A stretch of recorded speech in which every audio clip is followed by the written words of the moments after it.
Hello मंडळी, नमस्कार. धनतेरसच्या तुम्हाला सर्वांना खूप साऱ्या शुभेच्छा. तर आम्ही गेलो होतो मस्त असं शॉपिंग करण्यासाठी, मुलांना कपडे घेण्यासाठी, कारण दिवाळी येत आहे आता.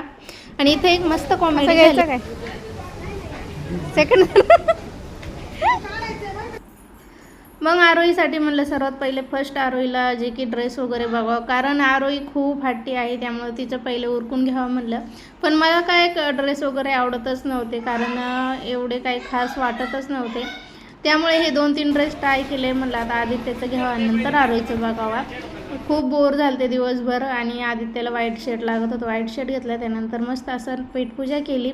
चला तर त्यानंतर सर्वात आधी पेटपूजा केली, कारण भूक खूप लागली होती आणि भरपूर वेळ गेला, कारण दिवाळीमुळे इतकी गर्दी आहे ना मार्केटमध्ये खूप सारी. त्यानंतर इस्कट मिडी वगैरे घालून पाहिली तिने. दुसऱ्या दुकानामध्ये गेलो, पण तिथं पण काही ड्रेस आवडले नाही. असे करत करत 2-3 दुकानं फिरलो. त्यानंतर मस्त अशी पेटपूजा वगैरे झाली आणि परत दुसऱ्या दुकानामध्ये गेलो. फायनली तिला एक ड्रेस आवडला आणि तो हे केला, आम्ही घेऊन टाकला. म्हणलं आता काय फिरण्यामध्ये अर्थ नाही. हा ड्रेस जो आरोहीला घेतलेला आहे तो तुम्हाला दिवाळीच्या दिवशी बघायला भेटेल. आणि नक्की कमेंट बॉक्समध्ये सांगा हा व्हिडिओ कसा वाटला.